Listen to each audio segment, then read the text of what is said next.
notation for reference angle. Our textbook calls it theta with a prime. You might also see in different books or sometimes ACT, they can call it theta with a hat over it. I'll stick with the first notation, but just know the second one means the same thing. So anytime I ask for that, you are giving me a positive angle between the x-axis and the terminal side of our angle.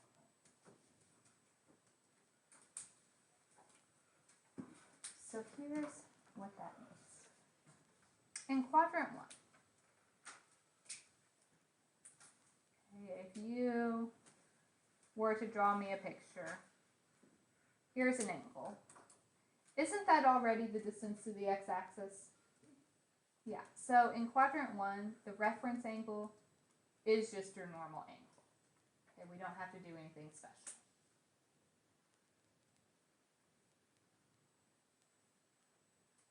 If we are in quadrant 2, so that means our angle ended in the second quadrant. So this represents the angle itself. The reference angle is from the terminal side to the x-axis. So this little piece is the reference angle. How would I find that reference angle?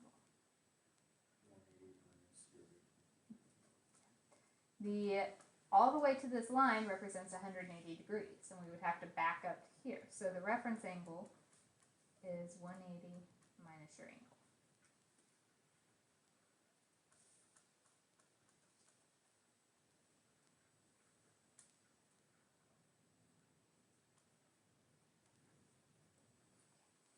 If our angle is in quadrant 3, that means from here to here represents our angle. Then the reference angle is the distance from the x-axis to our terminal side. Notice it's always to the x-axis. That's the definition, never to the y-axis. So how could I find that one?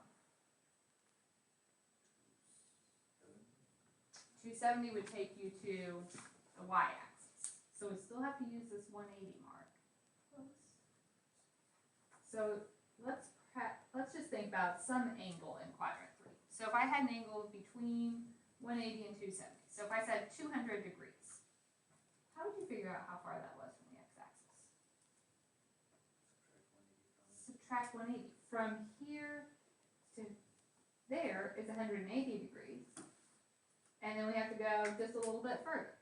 So your reference angle would be our angle minus 180 degrees.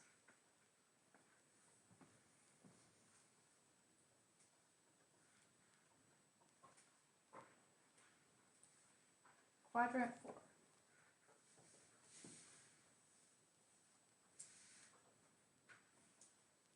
So an angle in quadrant 4 looks like this.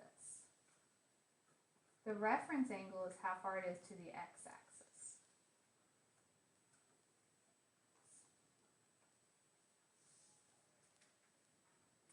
So, how would I find that?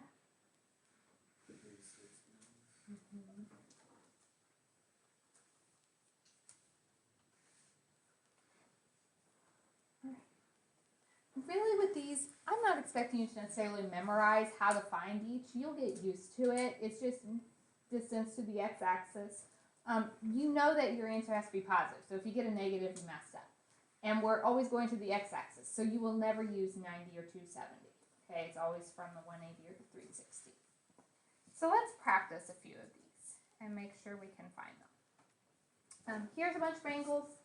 I want to do the reference angle. So I'll do a couple with you and then have you guys try some.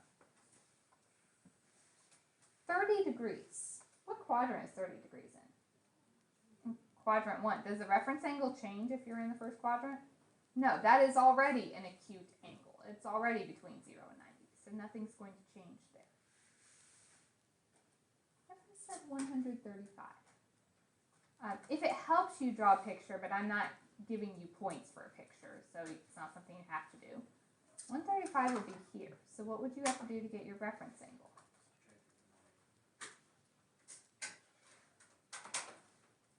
So the reference angle is 45.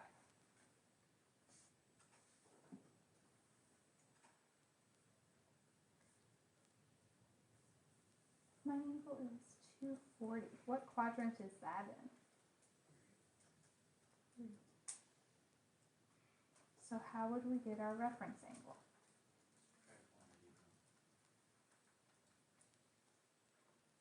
We get a reference angle of 60. You guys try the next three.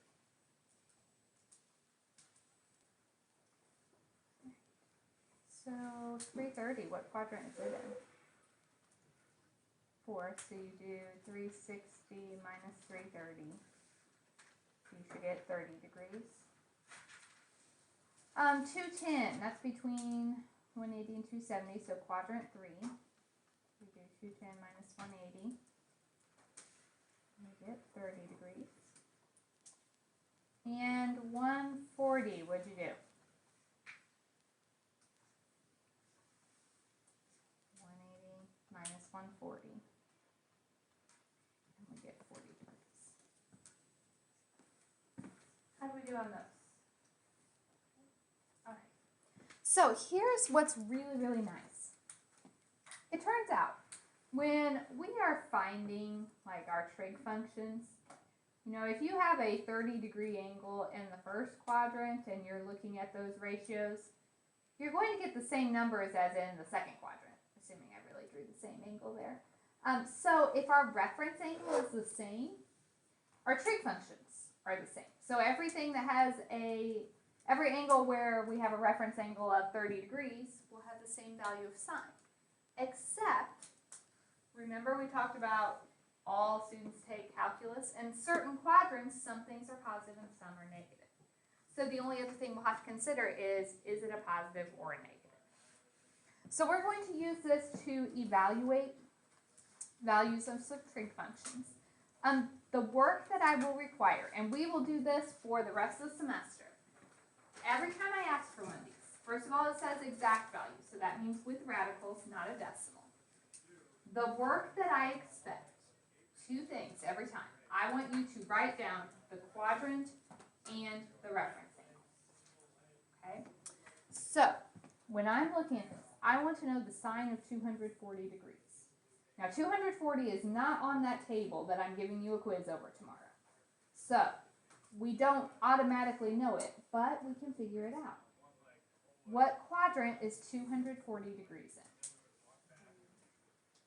Quadrant 3. Does everyone know how I'm getting my quadrant between 180 and 270? Okay. Reference angle. What would I do to get my reference angle?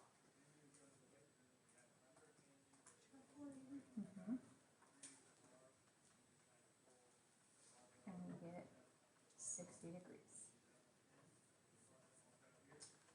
So, quadrant 3. We think all students take calculus. Quadrant 3, tangent, and that means cotangent, would be positive. So sine is negative. Okay, what is the sine of 60 degrees? So if we use our hand trick, the sine of 60 degrees is, remember Friday I said sine is the square root of the bottom over 2, or square root of the top over 2, cosine square root of the bottom over 2. So my answer is negative radical 3 over 2.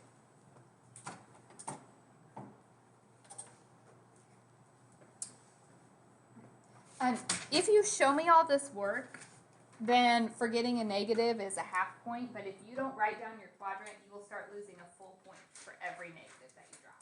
So make sure you're showing quadrant and reference angle on these. B, tangent of 315 degrees. What quadrant is 315 in? Quadrant 4. Reference angle. How do we get a reference angle in quadrant 4?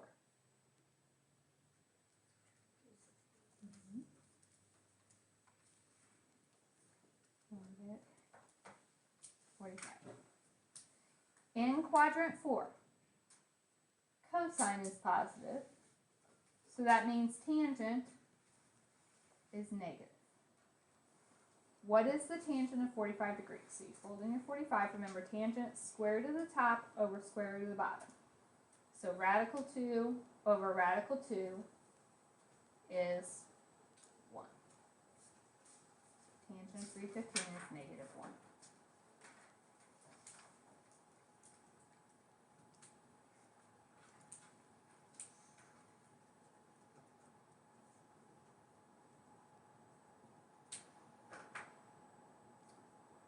Cosecant of 300 degrees. What quadrant is 300 in? 4. Reference angle. In quadrant 4, we do 360 minus our angle,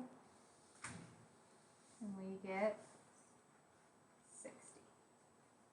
So in quadrant 4, cosine and its reciprocal secant would be positive. So that means cosecant is negative.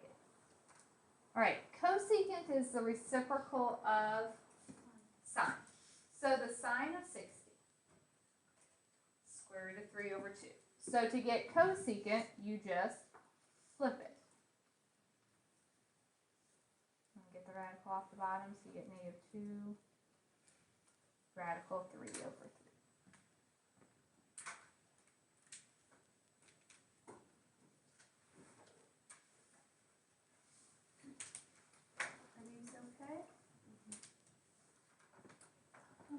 What if I gave you a really big one? If I said find all 6 trig functions for 585 degrees.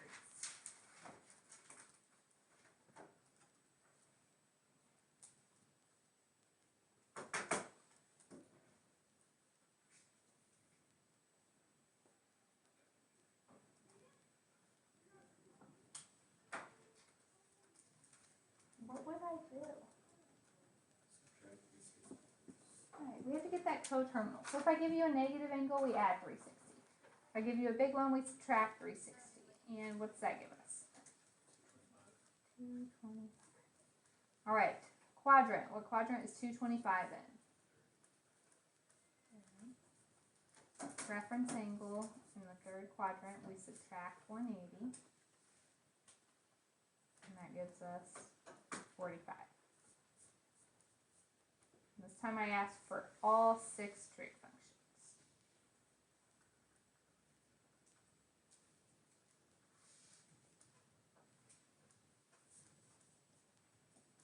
Okay. In quadrant 3,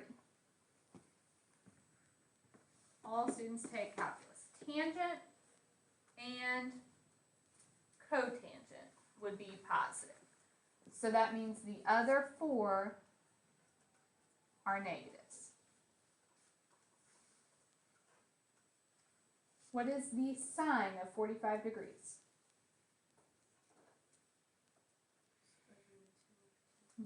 Square root of the top over 2. Cosine?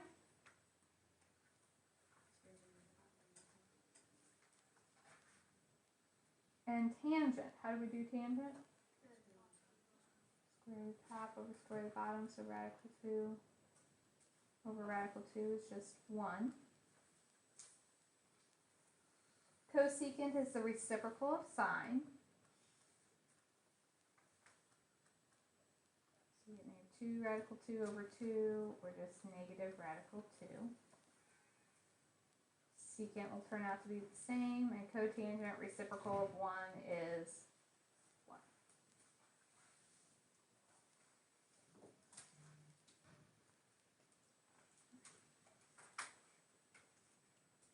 Is that one okay? Let's do one last slide for today. Let's do this.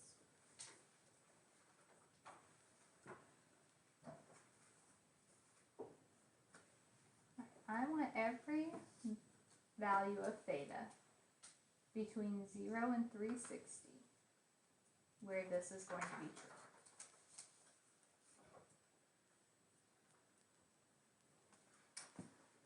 Okay, so I'm kind of working backwards here. This time you're not telling me what sine is equal to. You're telling me what the angle had to be so that sine would equal a negative radical 3 over 2. We really start at the same place though, quadrant and reference angle.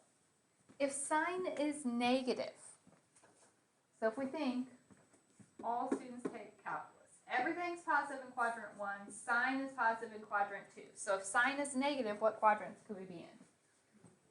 3 and 4. So we're going to have two answers. We'll have an answer for quadrant 3 and an answer for quadrant 4. Reference angle. When is sine equal to radical 3 over 2? Think about your hand trick. 60 degrees. So in quadrant 3, if this little angle is 60, what is the whole thing? You would have to say from here to here is 180 plus 60 is 240 degrees. Okay, so think about it again. We know just this, since my reference angle was 60, that little piece is 60. And we know from here to here, it's a straight line, so that's 180. So to get the whole thing, you just do 180 plus 60. If you are in quadrant 4, that's saying this angle is 60. We know all the way around is 360. So if I have to back up 60, where would we be at? 300. 360 minus 60 is 300. So those are the two times when sine is equal to negative radical 3 over 2.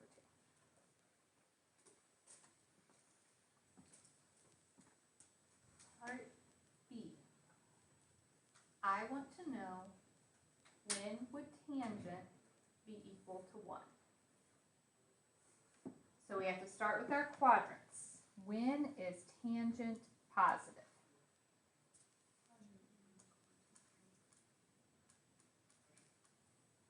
Reference angle. When is tangent equal to 1? 45 degrees. Radical 2 over radical 2. Okay, in quadrant 1, your reference angle and your angle are the same thing. So it's just 45 degrees. In quadrant 3, if this little piece is 45, the whole thing, 180 and another 45, would be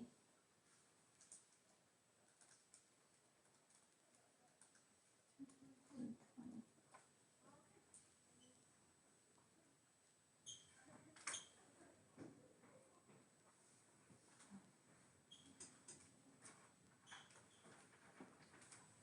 Questions? So, see you things. Tomorrow, probably not first thing, but towards the end of class you'll have that table for a quiz. Should be easy points. If you want help reviewing that, and come in during advisory tomorrow. I'm happy to sit down and run through it with you. Then I'm going to give you this assignment. You have some time to work now. We will have some time tomorrow as well. So I'm not actually going to collect this until Monday. But I will probably go ahead and do a little bit of the next section tomorrow as well, because we won't need a whole class period just to work on this. So you will have some time to work on this, that small quiz, and then we'll probably do a little bit from the next